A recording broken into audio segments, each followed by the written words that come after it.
Bem, com muito prazer receber no meu canal o economista Sérgio Vale, economista-chefe da MB Associados. Agradeço muito você ter aceito o meu convite. Eu acompanho muito economia brasileira, gosto muito de economia, eu gosto de estudar história econômica, converso muito com os economistas. Acho que eu fui um economista frustrado, porque antes de fazer história, eu fiz economia, não acabei o curso, mas aprendi bastante coisa, cheguei até a trabalhar na área de economia, empresas, na área de custos e orçamento, veja, e na parte de pesquisa, trabalhei quando o Sebrap era na Alameda Campinas, isso faz muito tempo, com o Paulo Singer, em pesquisa sobre economia paulista, tal, isso é bastante tempo, mas aprendi bastante, assim, naquela época acompanhei. Mas aí, claro, você vai se especializando em história, fica um pouco afastado das discussões mais do campo teórico da economia, mas gosto muito de acompanhar, de ler noticiário, e eu queria justamente conversar com você, Sérgio, sobre isso, sobre as tendências, né, da economia brasileira. É claro que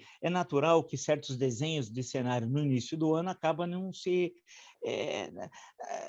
construindo no decorrer do ano, numa economia tão volátil como a brasileira e com variáveis de difícil, né, controle. A pandemia, por exemplo, seus efeitos, é difícil a gente conseguir quantificar em janeiro, saber o que vai acontecer em dezembro. Mas, mesmo assim, com todas essas dificuldades, você acredita que em 2022 nós tenhamos uma situação melhor do que estamos tendo aqui em 2021? Quer dizer, em outras palavras, teremos um crescimento positivo e algo que aponte para 2023, 24, 25, que a gente possa sair dessa terrível situação que nós estamos? E muito obrigado por ter aceito o meu convite. Tudo bem, Vila. Prazer estar aqui conversando com você. Vou te dizer que o economista está dentro de você ainda. Sempre suas análises, sempre tem um olhar muito preciso, muito importante de economia. Isso acho que não deixou o economista que tem dentro de você ainda está dentro aí. Mas assim, Vila, o cenário, na verdade, a gente olhar o cenário agora, ele não está difícil só 2021, não estava difícil só ano passado, né? O governo Bolsonaro tem uma dificuldade de nascença intrínseca muito complicada, que a gente olha momentos de crise como esse, e a gente sabe, né, Vila, momentos de crise é quando você vê se vai ter uma liderança de fato ou não, né? E o que a gente viu acontecer, a gente suspeitava quando o Bolsonaro entrou que no momento de necessidade, de crise, a gente poderia ter alguma dificuldade. Isso, infelizmente, aconteceu ano passado. A pandemia apareceu e o Bolsonaro foi para um caminho assim completamente adverso, inesperado e completamente sem sentido lógico, econômico, político, de qualquer lado que a gente olhe. Então, a gente, aos trancos e barrancos, conseguiu organizar a economia ano passado, fazendo políticas fiscais e monetárias para conseguir, de fato, fazer com que o crescimento caísse menos do que se imaginava no começo do ano. A gente conseguiu levar isso a contento, né? A queda de PIB foi bem menor do que se imaginava no começo, mas agora a gente está pagando o preço, né? A gente fez uma política fiscal excessivamente expansionista, que ok, mas a gente não soube lidar com essa política fiscal excessivamente expansionista na saída, que era 2021. E para piorar a situação, a gente teve uma mudança no jogo político bastante complicado, né, Vila? Porque os 2 primeiros anos você tinha ali talvez uma barreira de contenção na Câmara, né? O Rodrigo Maia, de certa forma, funcionou como uma barreira de contenção para medidas econômicas, de certa forma, esdrúxulas que vinham do Ministério da Economia. Esse ano, você teve um conjunto do Congresso, especialmente a Câmara, trabalhando junto com o Ministério da Economia com medidas que não tinham muito a ver, especialmente na política fiscal, e a gente viu agora, 2, 3 semanas atrás, o pior disso podendo acontecer, que foi a quebra da regra fiscal.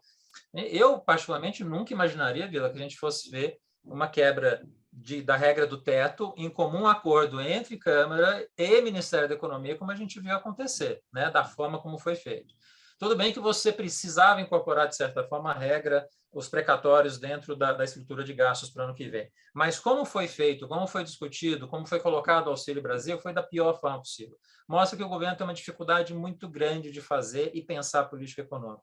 E aí a gente chega na sua pergunta, viu? A gente precisa fazer esse introito para chegar a 2022. Dado que a economia está assim, dado que a gestão de política econômica está assim, como esperar que 2022 vai ser diferente ou melhor? Não tem como, né? A grande dificuldade que a gente tem para o ano que vem é que a gente vai ter que lidar com essa continuidade de falta de gestão de política econômica para todos os lados, seja de contenção, para você trazer estabilidade e acalmar os mercados, seja para tentar pensar em alguma coisa para estimular a economia. Porque o Auxílio Brasil em si pode ajudar, especialmente vai ser importante para a população mais pobre, que precisa desses recursos, mas como foi feito e do jeito que está se colocando, talvez não era a melhor opção do ponto de vista político, do ponto de vista econômico, você talvez não consiga ativar a economia como a gente gostaria para o ano que vem. Os recursos estão sendo colocados, eu acho que não tem capacidade de gerar um impulso de crescimento, como, por exemplo, o auxílio emergencial gerou ano passado. Não estou dizendo aqui que a gente precisava ter um auxílio emergencial, um auxílio Brasil no ano que vem nesta mesma magnitude. A população, obviamente, agradeceria, mas não tem espaço fiscal para isso. A gente poderia ter feito algo muito mais coordenado, equilibrado, que ajudasse a população e você não destruísse o pouco de estabilidade e de confiança que ainda existe. Porque a hora que o governo optou por fazer este jogo pelo Auxílio Brasil, você afetou a reputação da política econômica brasileira. E aí você joga a taxa de câmbio para cima, piora o cenário de inflação, faz com que o Banco Central tenha que ser mais agressivo com juros. A gente está vendo a consequência agora, né, Vila? A taxa de câmbio está caminhando para 5,70.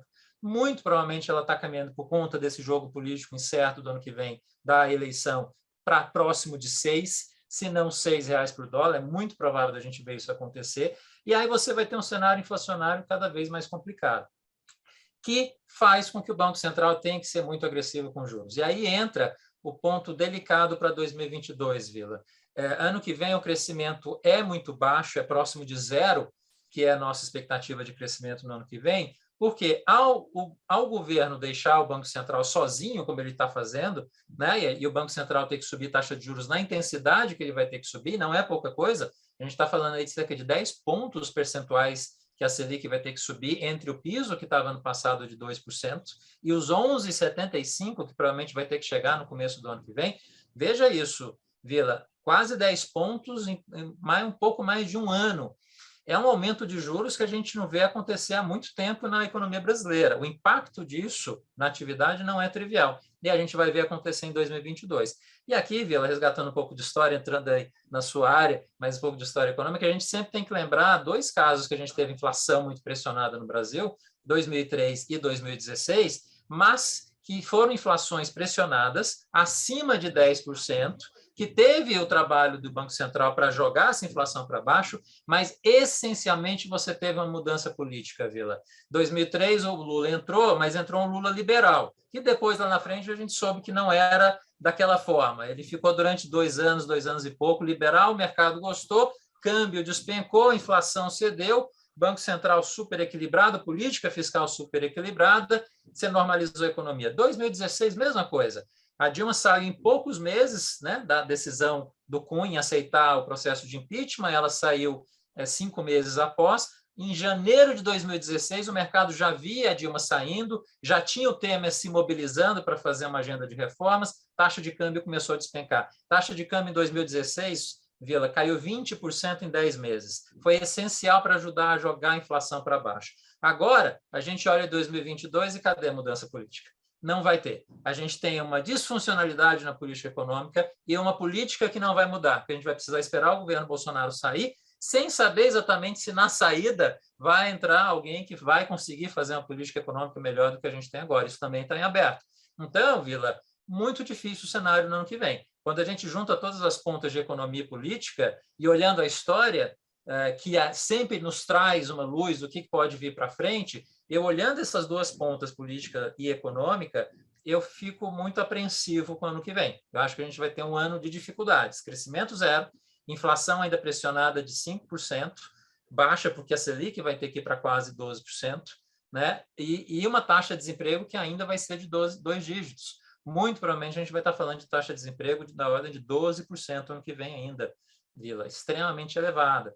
Então, é uma situação muito ruim para a população, especialmente a população mais pobre, e aí com as consequências políticas disso para o ano que vem em relação à eleição. A gente precisa respirar depois. Precisa respirar, porque é sempre o negócio do ano que vem está tortuoso. Porque eu até muitas vezes, conversando com algumas pessoas, eu falo assim, olha, nós estamos num terreno muito difícil agora, um terreno pantanoso, mesmo, mas não estamos numa areia movediça. É possível a gente conseguir sair do que estamos. A areia movediça é mais complicado, né? Sim. Agora, nesse sentido, olhando 2023, comparando 20 anos atrás, já se passaram 20 anos, é muito tempo na história de um país, e parece que nós não avançamos tanto, né? Isso que é mais triste. Olhando para 2003, 2023, o presidente que assumiu em 2003, Luiz Inácio Lula da Silva, disse que tinha recebido uma herança maldita. Será que herança maldita não será o que o presidente eleito em outubro de 22 vai receber em janeiro de 2023? Vila, totalmente. Em 2003, o Lula recebeu uma herança bendita, uma herança extremamente bendita. O fiscal estava extremamente organizado.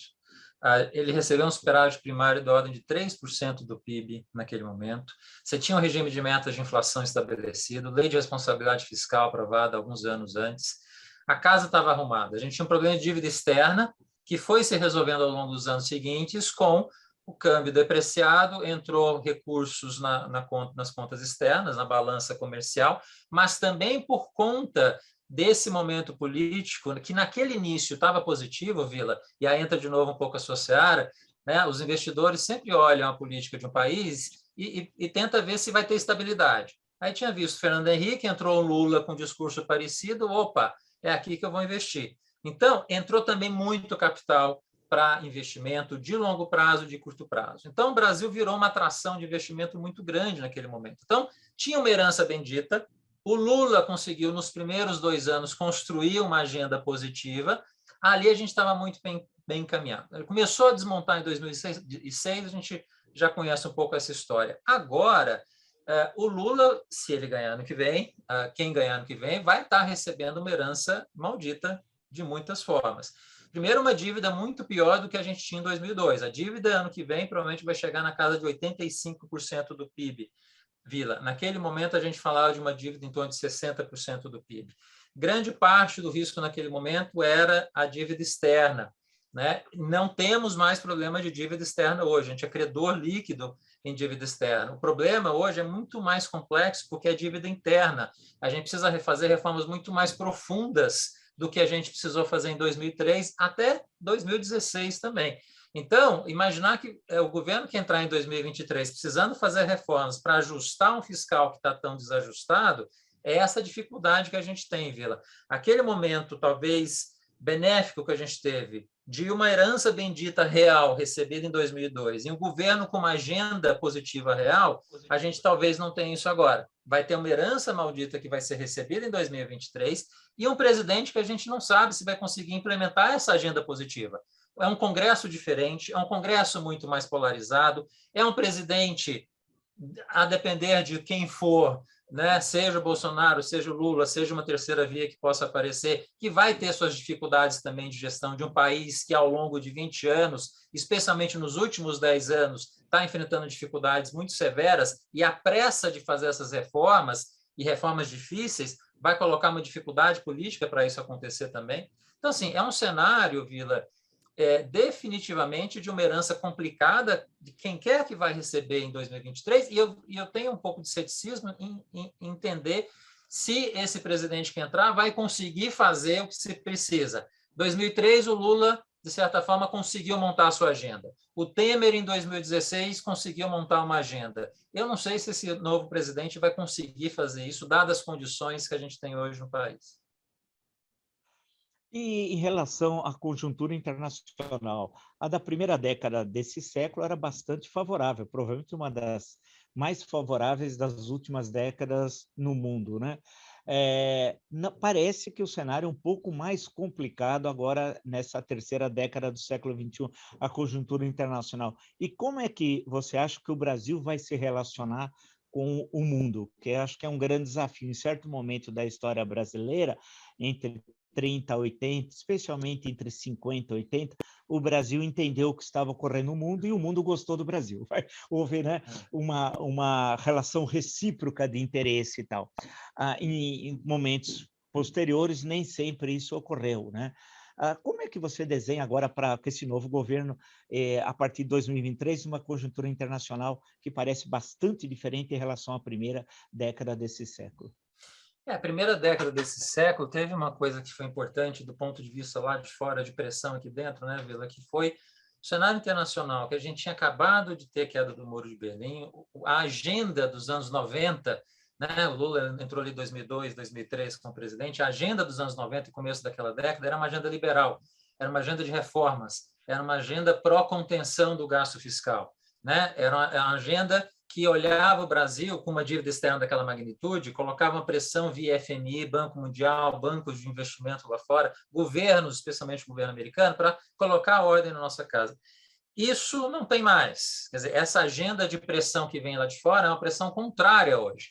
Então, olhando essa agenda internacional que tem um papel de impacto aqui dentro, é o contrário do que a gente tinha em 2002, 2003. Se ali era de contenção fiscal, hoje o que a gente vê o Biden fazer, por exemplo, é de expansão fiscal. A gente viu isso acontecer no passado com Trump por conta da pandemia. Na verdade, a gente está vendo esse movimento acontecer desde 2008. Né? O Biden acelerou com os pacotes fiscais que foram feitos esse ano, e agora a gente está tendo o pacote de infraestrutura, que eu acho, de todos os pacotes que foram feitos até agora, o mais correto, porque enfrenta questões relacionadas à produtividade, a crescimento de longo prazo da economia americana, que são saudáveis de serem perseguidos. Então, assim, tem uma agenda hoje que é pró-gasto, que vem lá de fora, que é estimular gasto público. O problema nosso, Vila, que é justamente a gente pega a economia brasileira neste momento de uma herança maldita, de uma questão fiscal mal resolvida, em um mundo que está pressionando para você ir para o outro lado. Como fazer isso? Então, assim, essa pressão que vem lá de fora, do ponto de vista de agenda econômica, vai ser um problema para a gente em 2023. E aí entram as outras agendas. A gente hoje talvez está naquele momento Getúlio, na década de 50, que tem que olhar para duas potências e decidir o que fazer. Né? A gente tem Estados Unidos e China, dois senhores importantes para a gente, 40% do PIB mundial, os principais parceiros comerciais nossos, um aqui na América, o outro, nosso principal comprador de produtos agrícolas, especialmente, que vai continuar crescentemente dessa forma, e a gente precisa estar nesse meio lidando da melhor forma possível. Resgatar a diplomacia também em 2023, Vila, vai ser essencial, uma diplomacia que se perdeu ao longo desses 3 anos. Eu acho que a melhor coisa que qualquer presidente que possa fazer em 2023 entrando, além de ajustar a casa econômica, é montar aquela equipe estelar na área diplomática brasileira, que temos, ainda bem, quadros no Itamaraty para isso, né? Montar uma agenda de ataque, digamos assim, positivo dessa diplomacia brasileira, que é histórica, né? e de muita boa qualidade, para colocar isso e resgatar a imagem brasileira, resgatar um soft power brasileiro que, de certa forma, se perdeu ao longo dos últimos anos, não só nessa questão diplomática, que a gente vai precisar lidar com Estados Unidos e China nesse mundo bipolar que a gente está criando agora, mas especialmente na questão ambiental, que também foi dizimado ao longo dos últimos 3 anos, e o próximo presidente vai ter que ter um esforço muito grande de retomar uma agenda que se perdeu ao longo desses anos e colocar o Brasil sob uma outra ótica nessa questão ambiental lá fora, que a gente não está tendo ao longo desses últimos 3 anos com o Bolsonaro. Então, assim, esse cenário internacional muito tumultuado, a gente tem como trafegar nele lidando dessas duas formas, com o capital que a gente tem. A gente tem muita gente de qualidade para a diplomacia e para a questão ambiental. Se a gente colocar em ação essas duas agendas de forma positiva, como o Brasil sempre teve no seu passado, a gente consegue restaurar gradativamente nossa reputação. E você, né, Vila, como historiador, sabe que reputação, para construir é uma dureza, para quebrar é 1 segundo, e para resgatar essa reputação quebrada leva tempo. Então, tem um trabalho de formiguinha muito grande desse próximo presidente de resgatar essa reputação perdida do Brasil nesse período, nessas duas agendas, diplomática internacional e de lidar com Estados Unidos e China nesse mundo bipolar, que vai acontecer, não tem jeito, eu não consigo ver uma reversão nesse sentido, isso só vai piorar ao longo dessa década, né, por conta da questão tecnológica, por conta da China entrar como potência que coloca oposição à economia americana, não tem alternativa. Esse estresse vai aumentar e o Brasil está no meio, infelizmente, dos dois, como uma presença muito importante dos dois países aqui dentro. Então, a diplomacia aqui vai ser essencial, né? E juntando uma diplomacia de meio ambiente também, acho que aí a gente começa a reorganizar a casa e trafegar nesse pântano de cenário internacional que a gente está vendo acontecer nesse mundo populista, bipolar, que a gente está começando a ver ao longo dos últimos anos, e que eu acho que, infelizmente, ainda tem um longo caminho para nos acompanhar aí pela frente.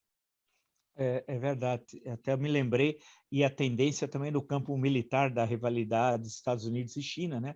Afinal, a Exatamente. China agora já é uma grande potência militar e tem a questão de Taiwan, que a cada Exatamente, Taiwan como Vila. uma província rebelde, né, de hoje, desde 1949, e a tendência é essa questão se agravar cada vez mais, né? Agora, tem um ponto, eu não sei se eu sou passadista, a mania de historiador nostálgico, ou por ser santista, porque Pode ser a também. gente pode ser a nostalgia, nostalgia, É, sempre o passado foi melhor, tal. Até hoje brinquei numa conversa que a gente não pode exigir que o Pará, lateral direito, seja um Carlos Alberto Torres, o que vai fazer, né? Mas no nisso, caso do Santos, está virando passado muito distante, né, Vila? cada vez mais. Cada vez mais distante. Aí eu fico lembrando quando eu estudo o século XX brasileiro, o papel da indústria, né? Sim. E quão importante a indústria foi no processo de modernização econômica brasileira, do enfrentamento de problemas sociais, o grande deslocamento da população do Nordeste para o Sudeste depois da Segunda Guerra Mundial, e aquela população aprender, chegando aqui em São Paulo, por exemplo, e aprendendo um salto histórico e de produtividade, né? Você pega um sujeito que sempre estava lá no interior de Pernambuco, do Rio Grande do Norte, no sertão, numa produtividade próxima a zero, em atividades econômicas muito difíceis, num cenário geográfico terrível, e vem para cá e vira operário em Osasco, por exemplo. Dá um salto fabuloso, né? De produtividade e de cidadania, passa a ser cidadão, tudo isso. E a indústria jogou um papel fundamental nisso tudo. E a minha geração, a gente sempre identificava crescimento igual indústria, indústria, indústria, indústria. E as soluções dos problemas nacionais com indústria. No Nordeste, Sudene, indústria e assim por diante.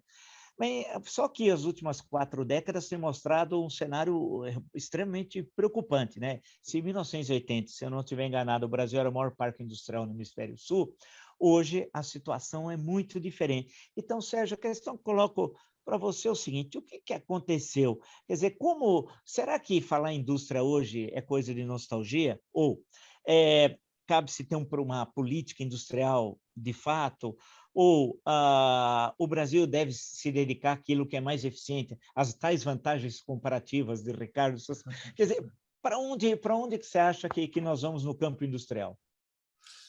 Ótima questão, Vira. Assim, a gente precisa lembrar, da década de 50, 70, a gente teve esse crescimento que você coloca muito bem, da indústria, das pessoas que vieram para São Paulo, especialmente aqui para o Sudeste, teve todo esse crescimento industrial muito intenso que a gente viu nesse período, mas o crescimento no Brasil nesse momento foi um crescimento muito forte pela demografia, no sentido que a população estava crescendo com intensidade, população em idade ativa, como a gente chama, estava crescendo em intensidade, né? Você estava colocando muita mão de obra na economia brasileira naquele momento, né? E ao mesmo tempo a gente foi colocando capital físico, que é investimento. Então, a conjunção mão de obra e investimento, a gente gerou aquele boom de crescimento que a gente viu dos anos 50 até os anos 70. Foi mal desenhada a saída da crise dos anos 70, como a gente conhece, com o segundo PND, virou a crise dos anos 80, a gente se perdeu desde então. Veja, política industrial, nesse meio período, a gente teve políticas industriais que funcionaram e foram positivas. A Embraer é um caso muito concreto, a Embrapa é um caso muito concreto, a gente tem bons exemplos de políticas que funcionaram. Mas política industrial, a gente, a economia, sempre fica com um pouco o pé atrás, é sempre o momento de entrar e o momento de sair, né? A questão da Embraer e da Embrapa foram momentos importantes que a gente viu, especialmente na Embrapa, Vila, que é algo que a gente precisa resgatar para os próximos anos, que é o quê? A Embrapa fazia pesquisa básica que servia para a agricultura com intensidade ali a partir dos anos 70. A gente precisa resgatar uma ideia que, infelizmente, se perdeu ao longo dessas décadas, de incentivar especialmente a ciência inicial, a ciência básica, o interesse das universidades, das faculdades, das próprias empresas também, do financiamento que vem dos institutos do governo para financiar com mais intensidade ciência básica no Brasil. É essa que o setor privado não vai entrar, e é essa que o governo tem que entrar com intensidade, tá? Então, assim, eu veria assim, ao longo dos próximos anos, algo semelhante com a ideia que se coloca agora na economia americana, com o pacote do Biden, de fazer um investimento maciço, pesado em resgatar a ciência básica americana, que também se perdeu muito ao longo das últimas décadas. O número de patentes, por exemplo, nos Estados Unidos, começou a cair ao longo dos últimos anos por falta de investimento, especialmente em ciência básica lá atrás. Que quem tem que fazer é o governo. não é o setor privado, porque é um investimento caro, é um investimento muito de tentativa e erro. Quem tem que fazer isso é uma mão muito pesada do governo. Então, o que eu gostaria de ver no futuro, não tanto uma política industrial, Vila, como a gente viu tantas vezes acontecer ao longo dos últimos anos, escolher os vencedores, né? Pick the winners, como a gente chama, né? BNDES vai lá, eu quero investir em tal setor. Você tem uma política muito ativa de duas frentes: a educação, que é óbvio a gente falar, mas parece que o óbvio no Brasil é sempre muito deixado de lado, né? Mas é óbvio que a gente precisa, de alguma forma, continuar repetindo que alguma hora vai funcionar. E é uma educação atrelada com essa visão de que a ciência é importante, que é algo também, né, Vila, que a gente viu, infelizmente, sofrer ano passado com a pandemia, ataques vindos do próprio governo, né? Que não deveria estar acontecendo vindo do próprio governo. Mas essa dupla educação geral com ciência básica, eu acho que deveria ser o grande foco de atenção do governo para frente. E aí, com essa ciência básica sendo estimulada no Brasil, não é que, eventualmente, bancos públicos ou instituições não vão, eventualmente, ajudar alguns setores, alguns segmentos. Isso é possível de acontecer, mas isso precisa ser muito bem desenhado. Dou um exemplo da própria economia americana. Acabou de sair um estudo do Peterson Institute, fazendo uma avaliação, Vila, dos 50 anos de política industrial americana da década de 70, 1970 até agora, 2018. E o que eles concluíram? Toda a política industrial nos Estados Unidos que foi feita além da ciência básica não funcionou. Tudo que foi feito com foco em incentivar a ciência básica funcionou. Gerou recurso, gerou retorno para a sociedade e para o setor privado. Né? A gente tem esses exemplos cada vez mais claros, então eu iria por esse lado, né? Resgatar um pouco aquela imagem da Embrapa, que era um instituto que fazia ali ciência básica, essa ciência básica começou a se desenvolver, se espalhar para o setor privado, e hoje a gente tem a economia, a agricultura brasileira, muito fruto, em parte, do que a gente viu acontecer lá no passado. Né? Então, a gente precisava resgatar um pouco isso, mas da forma correta. Não é investir em tudo, não é o setor público estar em todas as esferas, fazer política industrial para todos os setores. O que eu vou focar? Até porque, né, Vila, a gente está numa situação de crise. O que a gente está falando desde o início da conversa aqui é que o Brasil está com recursos escassos. Você tem uma situação fiscal muito precária. Eu tenho que escolher, naturalmente, cada vez mais. Então, já que eu tenho que escolher, vamos escolher no que a gente, de fato, faltou tanto ao longo das últimas décadas, que é a educação, de fato, e ciência básica, que a gente investiu muito pouco ao longo dos últimos anos, que no final é pesquisa e desenvolvimento. É isso que a gente precisa incentivar, política industrial bem feita, e não política industrial como a gente viu acontecer ao longo dos 20 anos, que não funciona. Não funcionou, e se for feito de novo, não vai funcionar. É verdade, porque você estava expondo muito bem, Sérgio. Eu estava aqui pensando diversos momentos relativamente recentes da economia brasileira, do fracasso dessas diversas políticas industriais, e o que me chama a atenção também é as lideranças empresariais, que nem sempre têm sucesso no área que lidera, na área que lidera. Eu acho isso fantástico. Tem presidente de associação comercial que não tem comércio, mas tudo bem, é o setor de serviço. Mas tem gente da Federação de Indústria que não tem indústria. Aí é difícil explicar a um estrangeiro como é que você tem um líder empresarial do setor do qual ele não tem indústria, e quando teve, faliu. Né? É fantástico, eu acho isso. E vai a Brasília em busca de benefícios fiscais, né? E não em busca de uma política de ciência e tecnologia. Né? Aí a dificuldade que nós temos também de lideranças empresariais, que nós já tivemos, eu sempre cito o caso, mas não é o único, mas do Roberto Simons, que conseguiu combinar essa visão empresarial, visão política, foi deputado constituinte em 33, 34, historiador, escreveu vários livros de história, uma boa história econômica do Brasil, inclusive, mas que conseguia fazer esse diálogo que nós acabamos perdendo, né?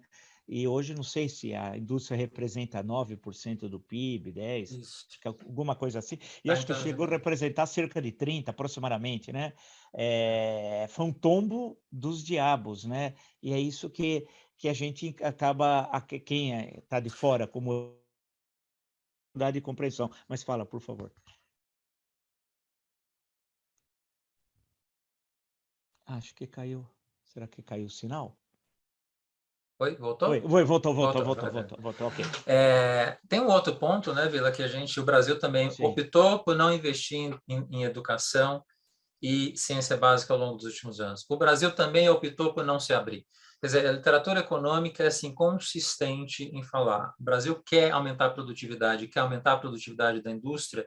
O caminho do fechamento, do protecionismo que a gente seguiu arduamente ao longo das últimas décadas não funciona. A gente precisa entrar no processo com o próximo presidente, caso a gente queira dar certo em algum momento no futuro, a brasileira precisa se abrir mais para importação de insumos e bens de capital, precisa se abrir mais com outros parceiros comerciais, ou seja, significa que a gente precisa fazer cada vez mais acordos comerciais de monta de qualidade, que a gente não fez ao longo das últimas décadas. Então, esse papel da abertura comercial é essencial para a gente. E você tocou um ponto essencial, eu acho, Vila, das lideranças, que não é só das lideranças privadas, que hoje talvez estão nos faltando também, mas as próprias lideranças em Brasília, especialmente no Congresso. Você citou Roberto Simonsen. Cadê o Roberto Simonsen hoje dentro do Congresso? Né? A gente não tem lideranças desse nível de discussão dentro da Câmara e do Senado para fazer essa articulação necessária. Né? Essa é uma dificuldade muito grande. Né? Você que estudou isso tanto, quer dizer, o nosso cenário político de um Brasil que tem certas fragilidades nisso ainda, é uma democracia jovem, que passou por tantos altos e baixos na política e na sua estrutura política nos últimos 2 séculos, que, por conta dessa fragilidade, precisaria ter lideranças que nos caminhassem de uma forma positiva para frente. A gente não tem.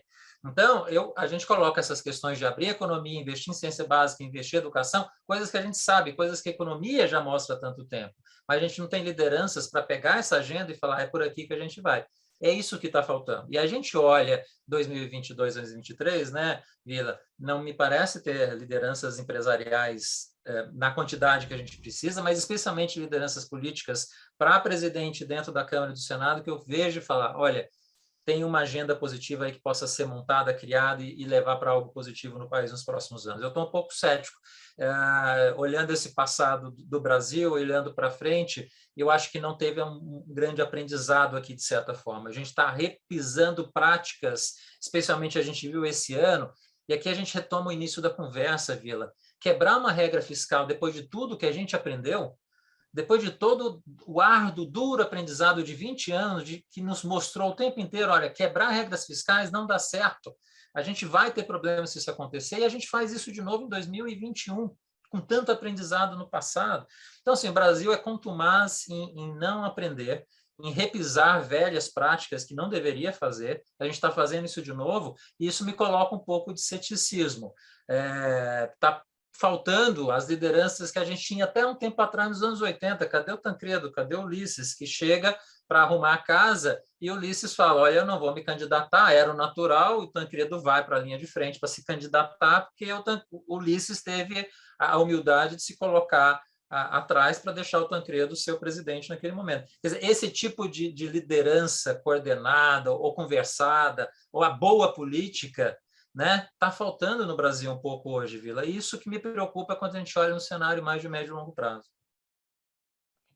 É verdade, concordo plenamente com você. Queria agradecer muito, Sérgio, mas muito mesmo, a tua bela entrevista, as questões que você colocou, porque no nosso canal, justamente, o objetivo é de qualificar, né, a reflexão sobre o Brasil, sair daquele mesmismo, ou aquelas análises com profundidade de Pires, ou do senso comum, que é uma mania nacional, né, de resolver facilmente os problemas. Basta a vontade política estar resolvido. Pô, se fosse só isso, né? Todo mundo tem vontade, né? Falta garra no time, não, falta técnica, habilidade, planejamento, falta muita coisa. Então, agradecer muito, muito mesmo, você foi muito gentil e expôs as questões que são muito importantes para quem nos acompanha no canal. Então, agradeço muito, Sérgio, muito obrigado. Eu que agradeço, Vila, foi um prazer conversar com você. Até uma próxima.